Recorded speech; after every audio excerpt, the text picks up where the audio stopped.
guys, my name's Lee. I'm here with my immediate family. We'll go around and say our names real quick. Lee Boyle, the son. Oldest son. Karen Boyle, the mom. Jack Boyle, middle son. I'm Steve and I'm the baby. I just wanted to document this because we're from East Palestine, Ohio, and we're together a lot, but I just want to do like one podcast where we were all four together. We're sitting in a house right now, not too far from East Palestine High School, listening to the band. We were listening to the band outside, and that brought back some memories, and we talked about what it was like to climb in this old magnolia tree that's out in our front yard. I kind of made some jokes. Jack is wearing sweatpants and black shoes, and I was like, that's what you wore when you were young, and I'm wearing stripes and yellow shoes, and that's kind of what I wore when I was young, and Steve was wearing like basketball shorts and a tank top, so it was kind of a fun thing to think about being younger in Ohio. So. And Mom has glasses just like when we were young. Can you believe it? Mom's still old. She's still old, like when we were young. But there was a sad moment when Jack and I were younger. Steve was definitely born into existence at this point, but Jack and I witnessed this thing. Why don't you talk about what that was? You can just give a general. You don't have to go into super detail. But. Oh, this is June 24th, 1993. Oh, not that detail. No, it's fine. Whatever you're comfortable with. It was a Tuesday. And your dad was already sick, but we didn't know what was wrong with him. The cancer had spread. And my dad, Ray Eckert, was mowing our yard because he said, I'll just come over and mow it for you, because your dad didn't feel good enough to do it. So he was mowing, and your dad didn't feel good enough to drive himself downtown to his office, so I drove him down. And Steve was in the car with me. And so I took him with me. Nana was in the kitchen looking out the window, and you guys were at the side of the driveway following Pap with your little plastic lawnmowers, and he was mowing. And he just had a massive heart attack and died. What I remember is Steve and I came up the hill after dropping off your dad, and we saw my dad laying on the ground, and Steve said, I heard his head hit the ground when we were coming up the hill. And I've never known why he said that or thought that. I'm psychic. What? I'm psychic. Yeah. And you would say that for several years after that. Yeah, my pap died when he was mowing my yard, and I heard his head hit the ground. I honestly don't remember that. I think I have one perspective of just looking in from this kitchen out the window and looking out from here and not seeing much. I don't know if whoever was in here, if you were trying to prevent me from being traumatized or whatever. Yeah. But just looking out this window actually is my only memory. Well, I didn't think to try to protect any of you, which seems weird to me. But what I did was I ran in the house and I called your dad at his office. And he said, you have to go out there and give him mouth-to-mouth resuscitation. And so I go, oh, yeah. And put down the phone and I run out there. And that's what I do. And Mrs. Rinzak was there. And she said, oh, we got to get the kids. And that's our neighbor, and she played a pivotal role because she called the ambulance too. Yeah, she called 911. And so she brought... I shouldn't say pivotal, he died, but she was the one that was most had her wits about her compared she to knew, she saw it all from her kitchen window. So she brought you guys in here, and don't you guys remember she got out the life game? I don't remember that too well. What do you remember? Any specific detail? I mean, that's what I was going to say. I remember that she tried to get us to play some board games. Pretty eerie though, right? Yeah, that game. Oh, did we play Like Steve, I remember looking out the kitchen window too. I think once with her and with Dad once he got back while Yeah, he walked up the hill. The ambulance was still here, or the ambulance came up the hill while he was walking up the hill or something like that. Yeah. I remember that. I remember him running up the hill pretty much, like, and then going into a brisk walk when he got here, and being really upset that he wasn't there to mow the lawn immediately, like blaming himself like people do. Like, but And I remember standing in the garage with Nana. I guess after the whole thing had happened, or at some point, and her saying, that it wasn't our fault that he was mowing our lawn, and that the other thing he was going to do was clean their gutters that day. Yeah. we felt like it was our fault because we snuck up behind him. We were following him a little, kind of. Well, maybe we didn't feel it directly our fault, but we were following him with our toy lawnmowers, and I always felt like we scared him or something. Well, he knew we were there, right? I think he knew, but it was like, yeah, he definitely knew. But I just always thought like, oh, I drew some line when I was a kid, like, oh, we were bothering him, we made him jumpy, or we made that kind of thing. I guess I didn't think that. That's probably good. I don't know why I thought it's that. funny how people you take on some different interpretation of it.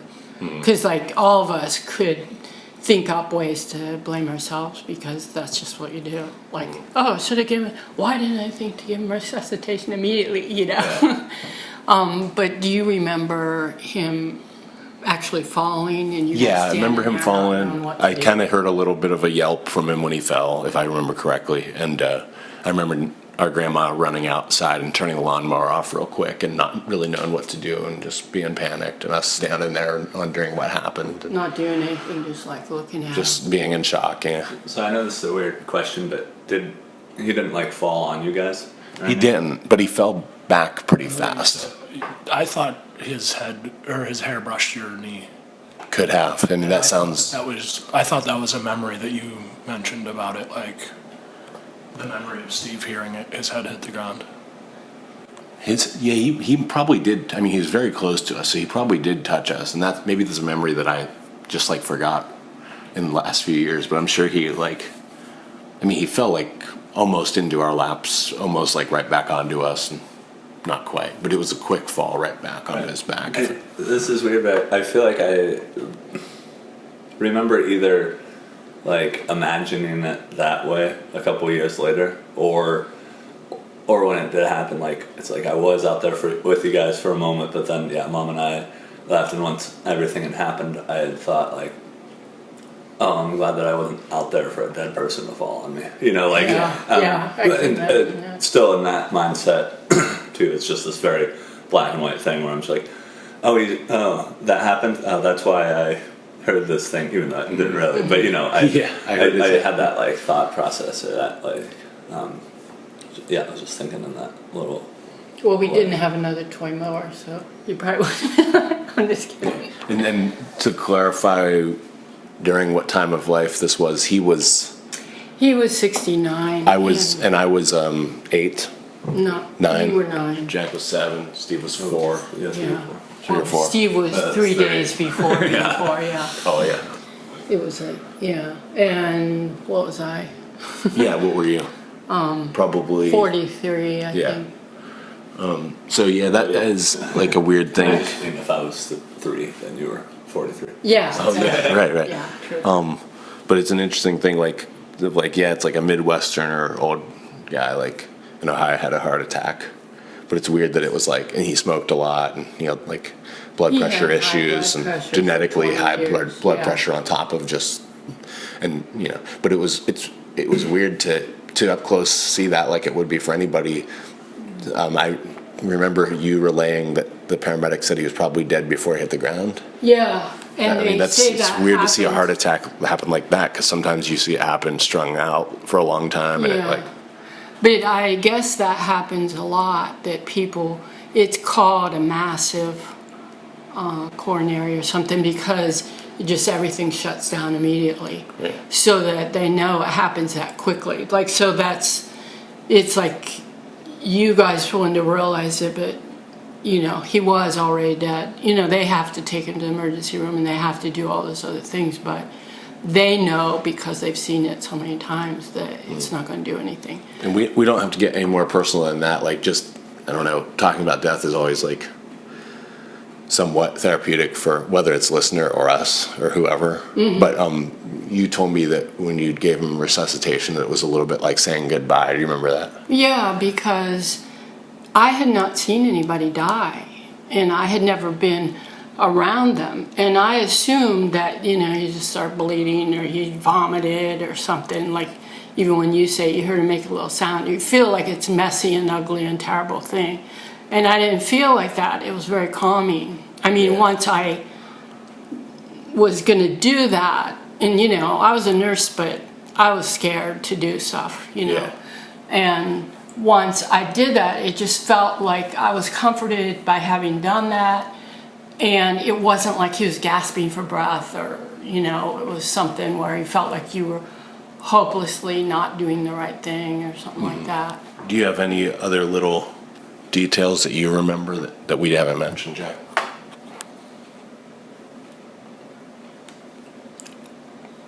I don't think so. I mean, I thought of his dentures. Because I took them out, I think. Oh, I took his glasses off and I took his teeth out. That's right. Yeah. I forgot about that. Gloomy and I'm filled with cement. It's roomy in this apartment. Assuming that I will never fit. Blooming is life, I don't see it. Screeching of pain and of torture. Burning today's another scorcher. Black dust is filled. Hi guys, welcome to Nursery, a podcast from Ohio's creative voice. We hope you enjoy this episode. I just have a little blip here with my friend Stephen Pullis about the most embarrassing things that have happened to us. Not the most, but the most recent and embarrassing things. So, do you want me to go first? Yeah, you go first. Go ahead. So I was at a show recently, and some people had canceled because of the rain to do speeches before my set, and the sound guy kind of jokingly was talking about them, and he was like, so-and-so was supposed to come, but he didn't because of the rain, but you showed up. And I was like, yeah, those guys. I was like, those guys can't hang with me. I'm the real deal. I showed up. So-and-so's a pussy. And I looked at so-and-so's wife when I said it, not really processing, just didn't know it trying was to. his wife. Yeah, I didn't know it was his wife because I know who so-and-so is, but I just didn't process. I looked at the slate of canceled speakers and I said they were pussies. And she was like, that's my husband. And I was like, oh yeah. I was like, I'm sorry. I just said that to be like funny, and I don't know why I would say it to anyone, number one. And number two, I know that's your husband. I don't know what I was thinking. I just looked and said his name and said he was a pussy. I'm so sorry. She was totally cool with me, more than happy, chivalrous in her excusing of what she knew was just me riffing. Really? But I was embarrassed as hell, and I'm still embarrassed from it. It was only a couple days ago. Tell me you're embarrassing. Okay, so I am shooting a wedding. Second shooter for Leslie Cusano Photography, and we're shooting all day long. We get to the end of the wedding, and one of the bridesmaids looks really familiar to me, like really familiar. And so I get the list of the people that are in the wedding, and I pull out my phone and I type in this person's name, and I see that I had some mutual friends, and one is my cousin in Columbus and everything. And they have, the husband is there as well. Her husband is there. And so while we have a break and they're doing family photos, I'm talking to the husband who's holding the baby, and I'm like, oh, your baby's so cute, you know, I have a baby, blah, blah, blah, this is the age. And, oh, here, let me show you my family. So I pull out my phone, and my phone, I click on Facebook, and it's his wife. This is a picture of his wife on the screen, and I hurry up and hit the home button, and then show him, and his face like dropped. Just because she was there on your. Yeah. So why is this creep looking up? Yeah. So yeah, that was my most embarrassing moment. And if you're listening, I apologize. So did you explain yourself, or No! did you just keep moving forward and hope he didn't? I just pretend. Oh yeah. Here's my family. Oh my god. So yeah, I got great looks from them the rest of the wedding. It was fantastic. See, I don't know what's worse, me, because I went over to this guy's wife and apologized and dug myself deeper while talking to her about it, and you at least moved forward. I don't know what's worse, avoidance or total confrontation. It's in this situation. Avoidance. Yeah. Probably avoidance I is don't know, worse. man. In that situation, I'm an advocate for confronting things, but in that situation, you may have made the right move by just, going over it and moving forward. You're like, forget it. I'm sorry. It was a photo I took. Just hope that. Not a photo you took, but a photo I was looking at. Oh yeah, here's another. Yeah, I hope that it was just he connected the dots and you didn't have to say anything. I doubt Probably it. not. I doubt it. Those are embarrassing moments from Stephen Pullis and Lee Boyle. We hope you enjoy the rest of this episode.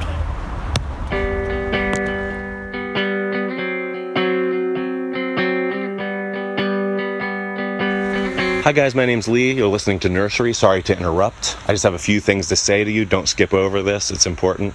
My band Third Class is going on tour solo, just me under the name Third Class, October 23rd through November 7th. I'm going to be hitting Kansas, Oklahoma, Nebraska, Indiana, and of course Ohio. Tell your friends who live out that way to come see me. I'm going to be pushing our vinyl record Hymns from Some Small Town hard and playing acoustic shows in small, intimate venues. If you don't have that record yet, go to thirdclass.net, check out the show dates, order the record directly online, and we'll mail it to you, each in its own unique color design on the actual vinyl. Hymns from Some Small Town. Come see me on Hymns from Some Small Tour. Check out that hashtag, Hymns from Some Small Tour. Find my hand-drawn flyers on our Instagram. And then, you can follow me from October 23rd on the road. I'll be posting under that hashtag. So, if you can't make the shows but you want to help and you're a fan, listen to us on Spotify and Apple Music.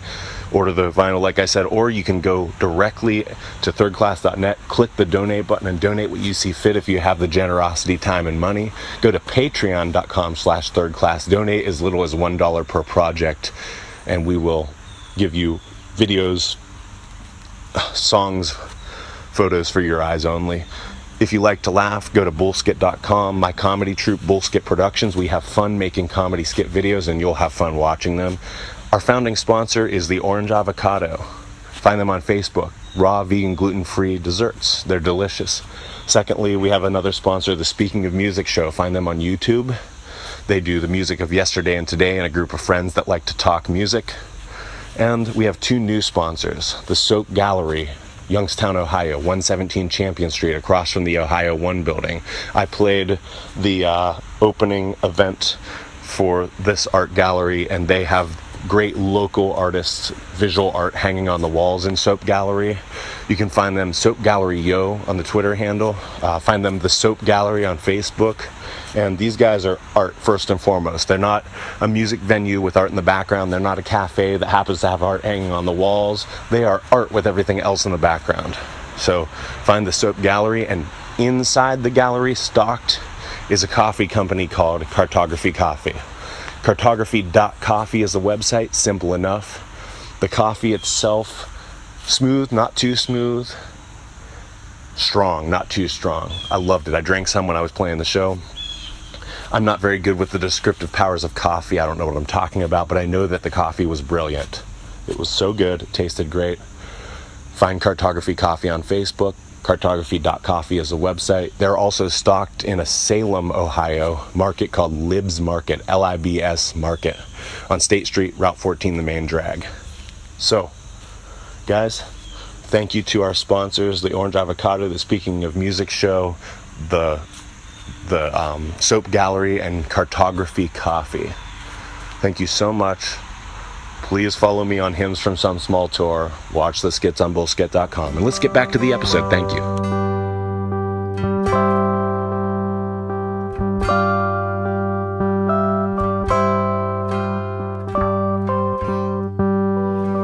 Here's something. I got a good question. So, sure, trash is a growing concern of the world as far as what to do with it. Mm-hmm. And I don't think about human bodies as trash. However, and maybe it's not a big problem, but I feel like I wouldn't be surprised if the burial of humans didn't become a problem for the Earth. Do you guys have any apparent or potential solutions that you like? I mean, I definitely think that will happen. I think that it has happened. Yeah, I we think just that haven't really acknowledged it. 'Cause Yeah, it's yeah. just a bunch of formaldehyde in the ground. Right, and I've heard about people only moving gravestones, like when a graveyard changes, and not moving the bodies. Yeah. And that's something too. It's kind of like the death thing. Like, oh no! It needs to be that same box that body is deteriorated in now. You know, like and, they're like decomposing then. I think it's hard for some people to like understand that, like, and it's hard for me to understand that, like, that body in that box is that deteriorating body in a box is the same thing as it deteriorating somewhere else and being cut up somewhere or cremated the or process would happen quicker if it was in with the soil too. it is the same process that is happening very slowly. So that's what but it's hard for people to make that separation. But I do think in the future there'll be a time where something like cremation is king and people will only do that, or that'll be the popular thing, and they'll look back at how people used to be in boxes and say that's weird. I mean, I think there's gonna be a time where people are gonna look back at cell phones and say they were weird, and I definitely think that there's gonna be like differences in burial and environmental things and stuff that people will have to change, like let alone little things like a phone or yeah. There really are a lot of solutions. Like for a while I used to think like, oh, they should just eat the body during the celebration after the funeral or whatever, and This is getting happier and happier.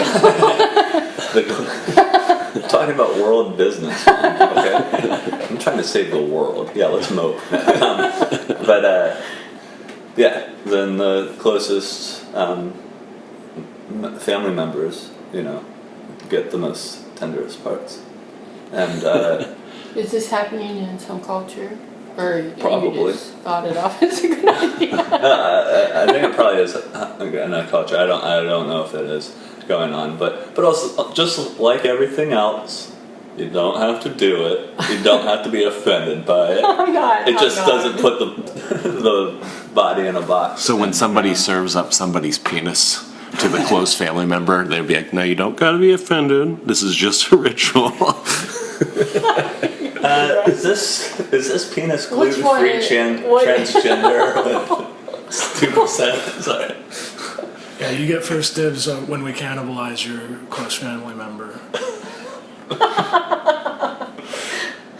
I think that's the worst solution. I think it would be good. I think we could. You think that eating people would be good? Yeah. I think we could talk about it in relation to the environment Or eating animals. more in maybe. terms of. I think more people are choosing cremation.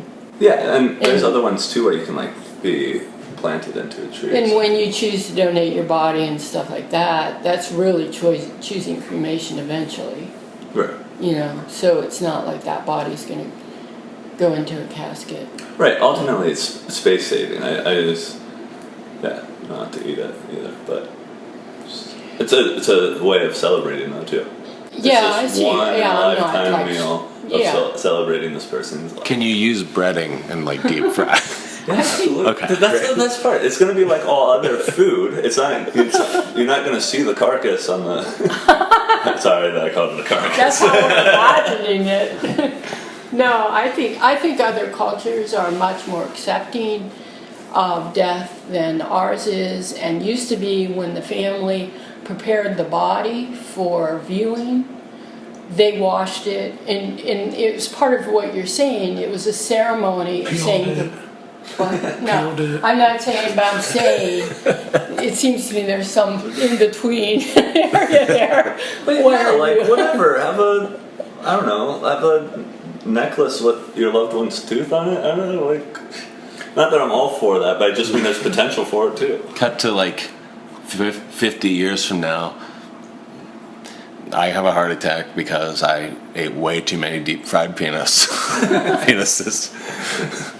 And that's what caused it. It was ironic because we were trying to I don't know. And then your deep fried penis is sold on eBay because it's The smallest one ever discovered. Is this just a piece of breading? No, that's my deep fried penis. I'm still alive for some reason. Hey, somebody left the breading at the bottom of the pan. Nope, that's the actual meal.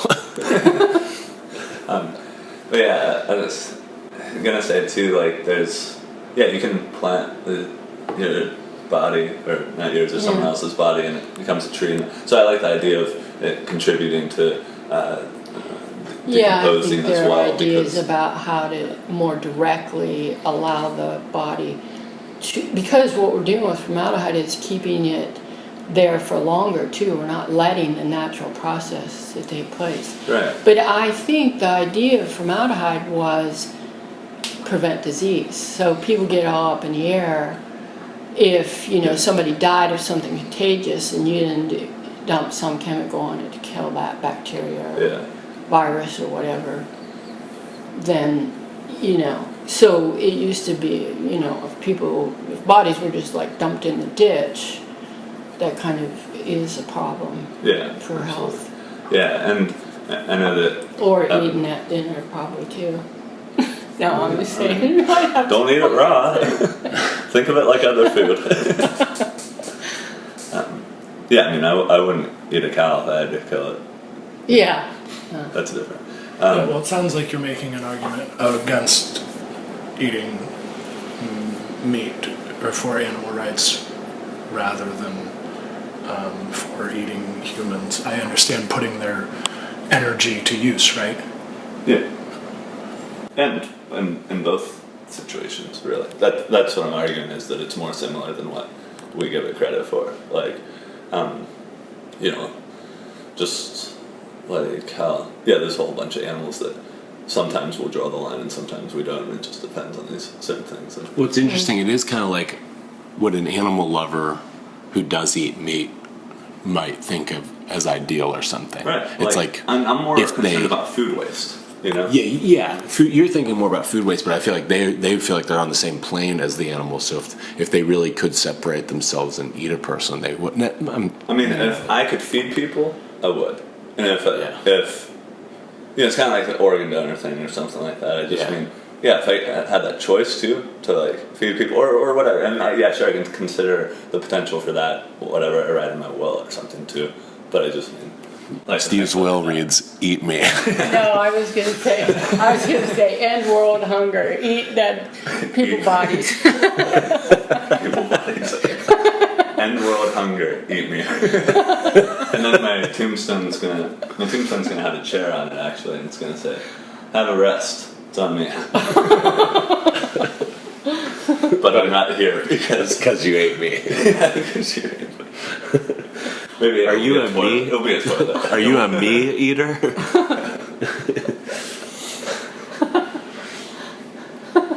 But so Have some meatloaf. I feel like I know what you said about the diseases being a concern, and that's understandable too. And I wonder if there's an alternative process to that than like the box and the formaldehyde and stuff. But also too, I know the point of them being on the ground isn't necessarily for them to decompose, but at the same time, I just can't help but think about the analogy of like putting a flower in a box and not watering it and putting it out in the sun. It just feels as silly. That's all. Yeah. Well, the whole process, when I got the casket for your dad and that, I didn't know what all was involved, but it's not just a casket, but a vault. Yeah, that's Besides, something too, and like, really your whole purpose is to let that body last as long as possible. no, it depends on your like. No, I'm not paranoia, saying that right? was my purpose, I'm just saying, and it seems that's what the law has sort of set up for how you do burials. You can't just bury a casket, you have to buy a vault beside, it gets into a That's how lot they of get money. you. See? Yeah, it gets into a lot of money. You buy the land, then you buy the casket, then you buy the vault that protects the casket. And then you buy the vault casings. So, but, The protective vault cover, right? And all of that. Interest too. Well, Oh, yeah, man. and not only is it, a business, they make money, but it's also, you make really good arguments for none of that stuff being good for the environment, But I would say director of a funeral home would be, what she said to me is it's important for the family to see the body. Yeah. And a lot of other processes don't allow you to do that, to say goodbye to the actual person, because she says you don't actually, there are steps you have to go through to actually acknowledge that the death has happened. Because, it's like when you guys are little kids and he just falls down in front of you, you're not saying, oh my goodness, Papa's dead, because you don't even have that concept in your head. Mm-hmm. But that's really how we all are, little kids who say, no, don't let anybody die ever, and I'm not going to acknowledge it. So we have to kind of look at them in a casket. So it's like the perfect solution for like dealing with death in the future is like them see them before you do whatever you do, and then after you see them, you cook them and eat them, and then you have a grave that has a chair on it that says "Sit on it and eat me," and then we'll be all good. Okay, that was the end. No, I'm not making fun. Well, I am making fun of it. Closure is important. Yeah, and that's something to. But not casket closure, because we shouldn't use those.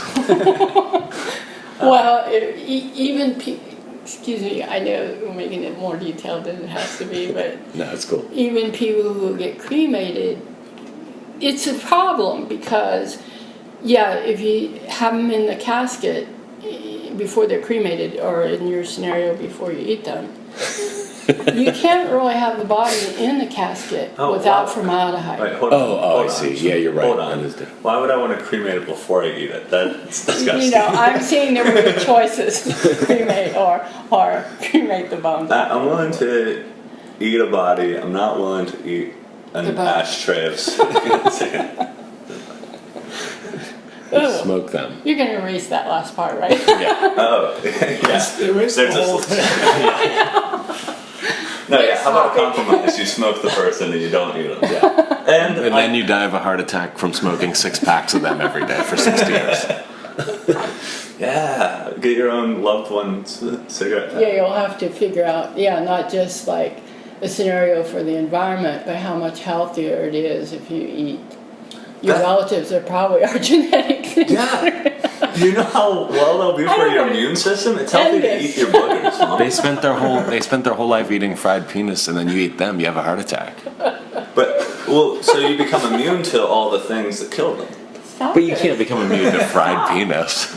I'm going to boycott this whole podcast. Okay. That might never see the light of day, or it'll be very heavily edited, but thanks anyways, guys. Mom, is there anything you want to say to yourself in the future when you're listening to whatever this becomes? I'm not responsible for it. I'm not sure that. I'm not responsible for what my son said in this podcast. Anything you want to say to Mom in the future? Hey. I mean... Yeah. Oh, I forgot. No, I'm going to say, I told you so. Because now it'll be happening. Yeah. Look, Mom, we're on a podcast. Thanks, guys. Oh, this. That's what I say at the end of Yeah. this.